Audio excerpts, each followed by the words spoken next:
Hi, good morning, good afternoon, or good evening, wherever you are.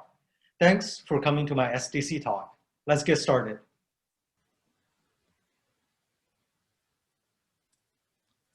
So let me start with a quick introduction. My name is Albert Chen, and I'm CEO of Kalista Io. Prior to studying Kalista, I worked at Western Digital, Microsoft, and various startups. Back in 2012, while working at Western Digital, I built the industry's first host-managed SMR storage system. It ran on Linux kernel 2.6, and the drive had only a single SMR zone. Things had really changed since then. My contact information is listed here. Please give me a shout if you'd like to chat more about anything we cover here today, or if you're just bored from quarantining at home.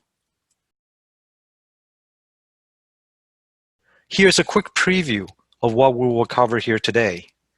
We will see how to enable host-managed SMR everywhere, in distributed systems, databases, object stores, and a whole lot more.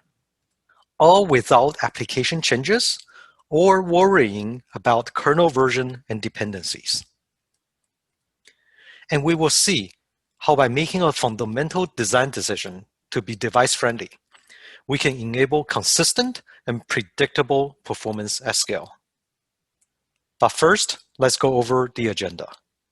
We will start with how current trends in storage have created some very interesting opportunities for host-managed SMR and storage system software. Then we will discuss currently available options for enabling host-managed SMR. What are the dependencies, limitations, and how we can improve on them. Finally, we will cover how we implemented these improvements in Kalista Phalanx, which results in a user and device-friendly system with remarkable performance.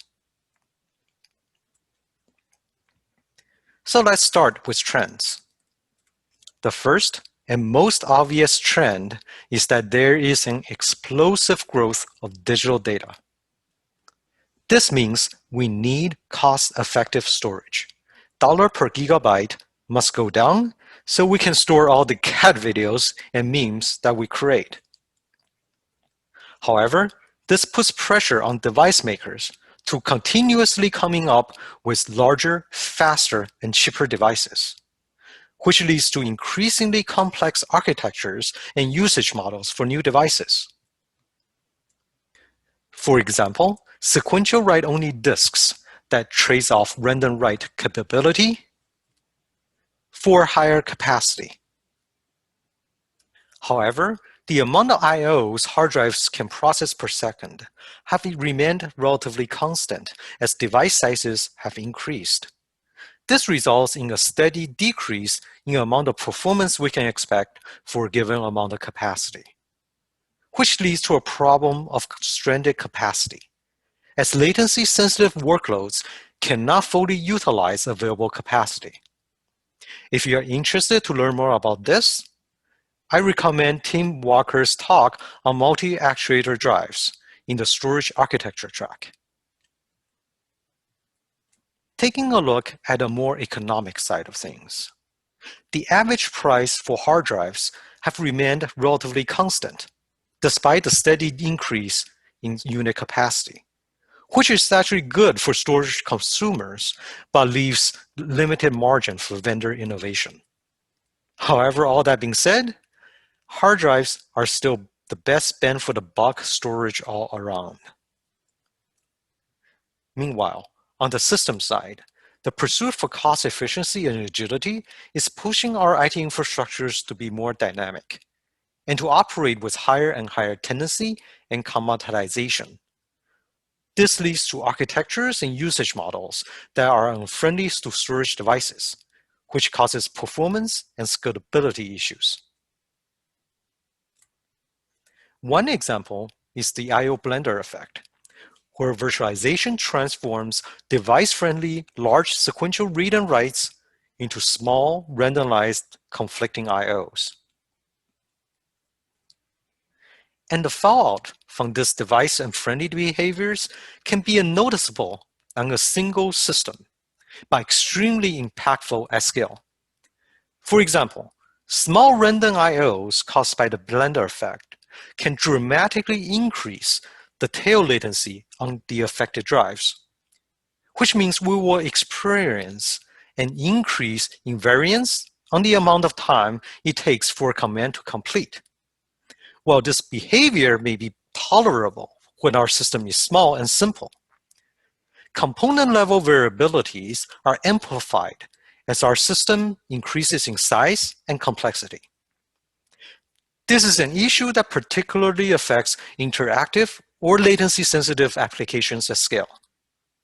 Consider a system where each server has a 99th percentile latency of 1 second.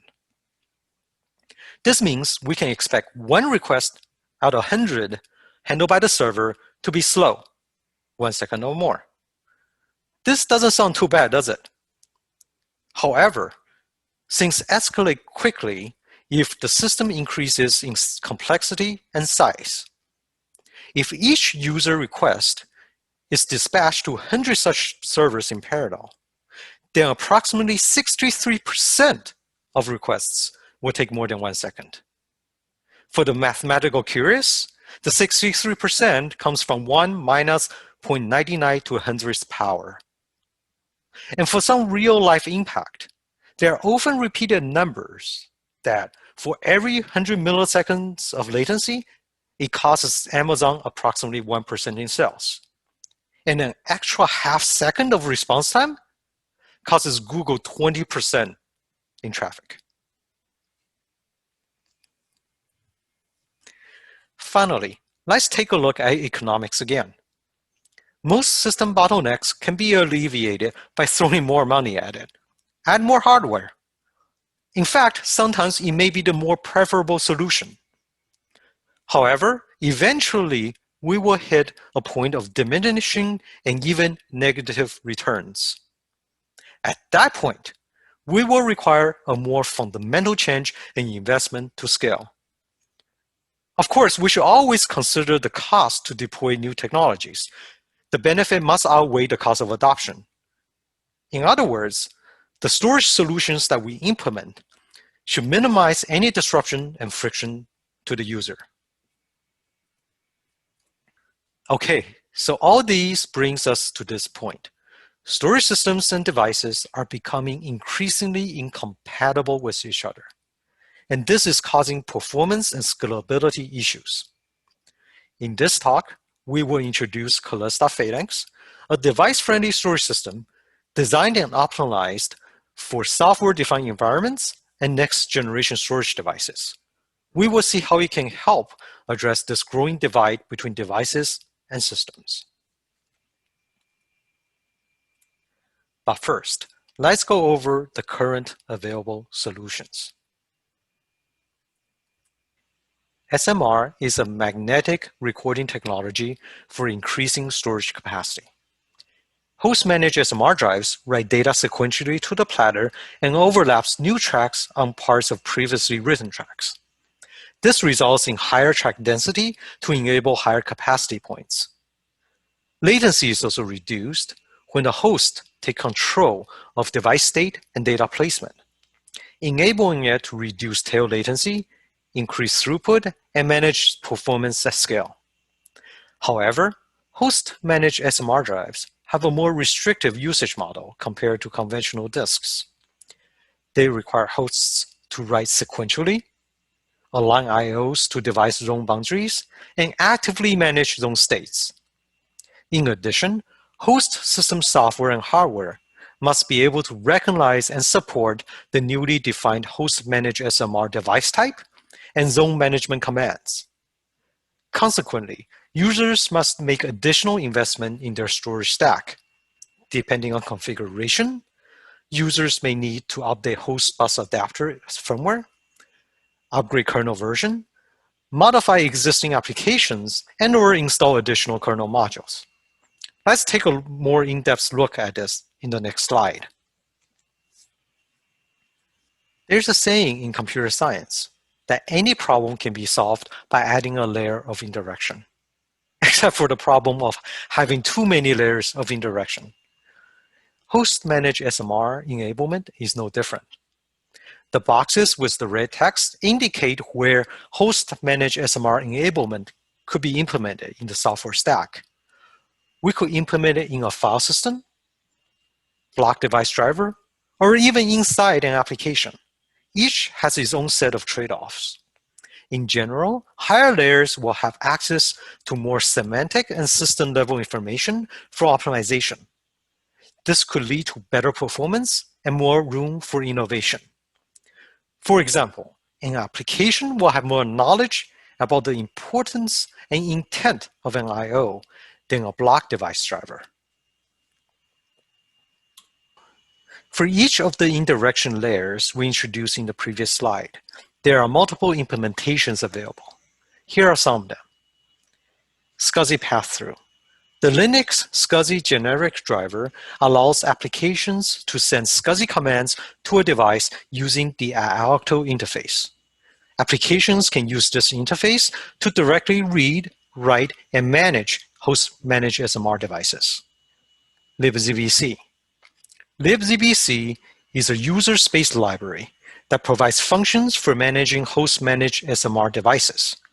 Applications can be modified to compile and link against libzbc to become host-managed SMR enabled. Developed by my friends at Western Digital, it is available to download from GitHub. F2FS, Flash-Friendly File System, is a log structure file system that is SMR capable.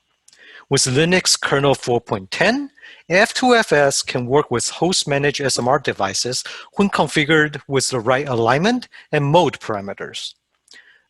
Note, however, that there is a hard limitation of 16 terabyte maximum volume size. So if your total device capacity is larger than 16 terabyte, then you will need to decompose the device into smaller units for F2FS. Finally, DM-zoned. DM-zoned is a device mapper target that exports a regular block device from an underlying host-managed SMR drive. Random writes are buffered into CMR zones first and written out to SMR zones during garbage collection. Also developed by my former colleagues at Western Digital, it is available in Linux kernel from version 4.13. Now that we know the limitations and dependencies of current host-managed SMR implementations, there are multiple areas which I believe we can do better. The first thing to consider is raising the level of host-managed SMR abstraction. This gives us more semantic and system-level information, which is critical for further innovation. Knowing intent and importance of an I/O can often enable better performance and optimization. A higher abstraction level also gives us more flexibility to support and accommodate the accelerating pace of device technology advances and changes. Next, let's create a better user experience. Let's reduce the amount of complexity users have to deal with when deploying host-managed SMR. Let me explain this in more detail. As we have seen, current host-managed SMR implementations only work if certain dependencies and limitations are met. For example, F2FS requires kernels 4.10 or later and can only support up to 16 terabytes of capacity. And DM-zoned works with kernels 4.13 or greater and only supports device with specific zone configurations. All these requirements and limitations add cost and barrier to host-managed SMR adoption. Users should not have to change the kernels on other servers when inserting a new hard disk. Next, we should eliminate the need for application changes.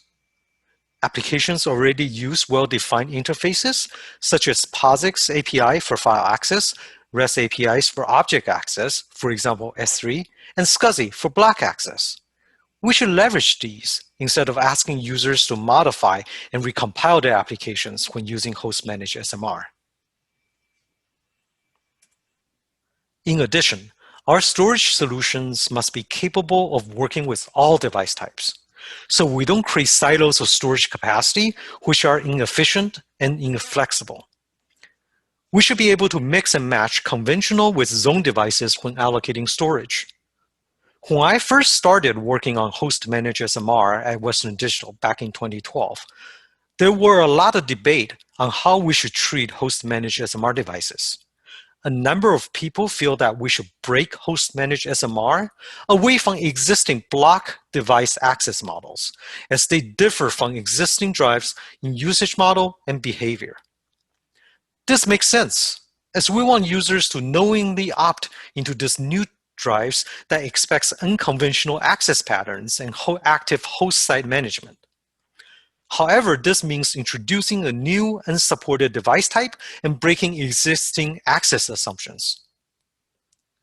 While I agree with the need for a clean break, up to a point, I'm always concerned about the usability and backward compatibility of a solution. After all, it is not the developers who are using the storage, it is the users. And they don't always have the latest hardware and software. And we really shouldn't expect them to. I think this is where the host part of host-managed SMR becomes important. The host-side software should pick up the responsibility to make the experience as frictionless as possible. Finally, we need to make provision and deployment of host-managed SMR frictionless. This means being able to add and remove host-managed SMR storage capacity from anywhere at any time, without having to worry about the underlying system and hardware configuration. It also means users can easily integrate host-managed SMR storage into existing workflows and orchestration frameworks without needing to go through a separate complex provisioning process. For example, if our storage solution is dependent on a particular driver and kernel version, then our provisioning process will need to check and install the required prerequisites if needed. This could have a significant impact because these changes affect everything we have running or are planning to run on that server. We need to make sure our application and stack are compatible with the change and that our internal IT and vendors can support the new system configuration. We could, of course, wrap up the different kernel and our storage solution inside a virtual machine, but that is a potentially high overhead approach and requires extra work if our infrastructure and orchestration frameworks are mostly container-based. Over on the device side, we want our storage system to be device-friendly, so we can increase device durability and performance. This means minimizing random accesses, maximizing the size of each I/O so there are less overhead overall, prevent wearing out one head or region on the device more than others, and curtail the creation of background work for the device. Basically, we want to enable the devices to perform at their best. We will see how this will significantly improve I/O density and tail latency. Next, we want our solution to be performant and scalable, able to maintain a consistent and predictable performance at every scale. Here, we need to be cognizant that component-level variabilities and slowdowns are amplified by scale, as we have seen in earlier example on tail latency. So as we add devices and load to the system, we want to reduce contention on available resources, increase the amount of I/O concurrency, make smart prioritization decisions to maintain good quality of service, and finally, trim tail latency as much as possible to provide consistent response times. Last but not the least, we need to address future device technologies and new usage models. The pace of innovation is accelerating, and our solution needs to seamlessly support these changes so users can automatically benefit from the latest advances. It would suck if users are forced to modify their application and stack each time there's a device innovation. Let's work towards a better storage experience. At Kalista, we are passionate about bringing performance and simplicity to storage. We know upcoming device technologies such as host-managed SMR, hybrid SMR, and multi-actuator will bring complexity, scalability, interoperability, and performance issues for storage users. So we designed our Phalanx storage system to address all these by being simple to use, device-friendly, and performant at scale. Let me show you how we did it. Our design goals for Phalanx are simple. We want to create a storage system that, 1, supports next-generation device technologies such as multi-actuator and zone devices. 2, performs at scale. And 3, is simple to use and just works. The first thing we set out to improve is to make sure applications can use host-managed SMR storage without modification. So we implemented a thin data access layer that enabled applications to access SMR storage using the familiar file, object, and block interfaces. Next, we simplified device management by supporting both conventional and zone devices. This enabled users to mix and match different device types, eliminating silos and maximizing utilization. We then make sure that Phalanx can be deployed with minimal dependency and limitation. We implemented Phalanx to be adaptable to different kernel versions and has no hard-coded assumption on device and zone configuration. This means you can run Phalanx without needing to check or change kernel versions nor install additional modules. Currently, enabling host-managed SMR on a system depends on your kernel version and your ability to access and modify application source code. For example, if you are running with kernel 4.8, then you will need to modify and recompile your applications for host-managed SMR to work. With Phalanx, you don't have to worry about any of that.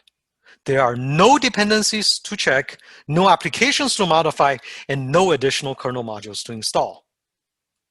We went through an intensive thought process to make Phalanx user-friendly. As both developer and users of storage, I found a lot of times user experience is just not a priority with storage systems and applications. Configuration and changes are often complex and error-prone with limitations and dependencies everywhere. And we want to change that. By removing dependencies and limitations, we made Phalanx easily virtualizable and capable of running everywhere, such as on bare metal servers, in virtual machines, and as containers. So you can easily integrate Phalanx into existing workflows and orchestration frameworks such as Kubernetes and vSphere. In addition, we made Phalanx simple to operate, with simple turnkey operations instead of complex configurations. You can see here that it takes just 2 commands to deploy Phalanx and get a system to start running with host-managed SMR. And this is what happens when we remove friction and barrier to host-managed SMR. Distributed systems such as Hadoop and Ceph become instantly host-managed SMR enabled. And much more. Again, all without any application or kernel modifications. Now, let's turn our focus to performance. We designed Phalanx from the ground up for performance and scalability. We created an innovative row and column architecture for this very purpose, so that every time a device is added to Phalanx, both capacity and performance are increased. In addition, device awareness and intelligence are built into every I/O. We will discuss what this means in a later slide. It all starts with a log structured data layout, which enables Phalanx to minimize seeks and write contentions. We then build on top a specially designed device-aware layer that actively monitors and manages device and zone states. With this, Phalanx evenly distributes workloads across available capacity to eliminate hotspots and minimize device background work. It also makes Phalanx device-friendly, which enables devices to perform at their best. This is a core tenet of our design philosophy. We will see later how this makes a magnitude of difference in I/O density and tail latency. Performance and scalability are further enhanced when devices are arranged and written to in a round-robin fashion. We call this a write column. A write column is an elegant construct as write-ware are evenly distributed across all member devices. And with each additional member device, read concurrency is increased and rewrite contention reduced. We then take everything one step further. We assemble multiple write columns into a row and column architecture, so that each time a device is added to Phalanx, performance is increased along with system capacity. Because each additional write column increases the amount of overall parallel I/O, and an increase in height of any write column reduces read-write contention and increases read concurrency. Multi-actuator devices will fit very well here, as each actuator will contribute their capacity to the system and evenly share the available workloads. Finally, because Phalanx is file and object aware, it can extract more contextual sense out of each I/O. And this makes Phalanx intelligent. It leverages user, process, and system level information to smartly prioritize I/Os and predictively optimize tiering and caching decisions. For example, Phalanx will make sure that large throughput-oriented workloads do not overwhelm small latency-sensitive ones. So what happens when we enable devices to perform at their best? Well, good things start to happen. This is a histogram of latencies when we modify a file 600,000 times using legacy software with a conventional drive. You can see here a large variation in response times, which leads to unpredictable and inconsistent performance at scale. Here is the same histogram of latencies when we use Phalanx with a host-managed SMR drive. There's a transformative difference here. The response times are not only more consistent, but also faster. Here you can see in detail the dramatic difference. At 99.99th percentile latency, Phalanx with host-managed SMR is up to 4.8 times faster than legacy software with conventional disk. As we mentioned before, component-level variabilities are amplified as systems increase in size and complexity. By curtailing the write-tail latency, as we have seen here, Phalanx helps large-scale systems maintain a consistent and predictable performance at every scale. We will see an example of how Phalanx increased Cep's write performance consistency by tenfold in the following slides. To further understand the performance impact of our device-friendly philosophy, we set up two systems to collect benchmarks for Ceph, Hadoop, and file-level I/O. One with Phalanx and host-managed SMR drives, another with legacy XFS and ext4 using conventional disks. And here's what we found. Large sequential read and writes are a natural fit for hard disks. With Phalanx, we made small random writes second nature. With a device-friendly design, Phalanx delivered 16 times more write IOPS than legacy conventional system. That is an order of a magnitude difference in I/O density, perfect for latency-sensitive workloads. And Phalanx's faster response time and shorter tail latency helped it record a tenfold gain in performance consistency and 58% higher IOPS with Ceph Rados Webbench. In addition, we also recorded a 19% faster read throughput with Hadoop Test DFS-IO. There are links to more detailed benchmark results in the reference section. Please check it out. That was my last slide.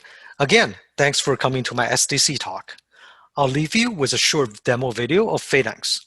Please email if you have any questions or comments. It is info@kalista.io. All right, I'll see you later, and remember to be excellent to each other.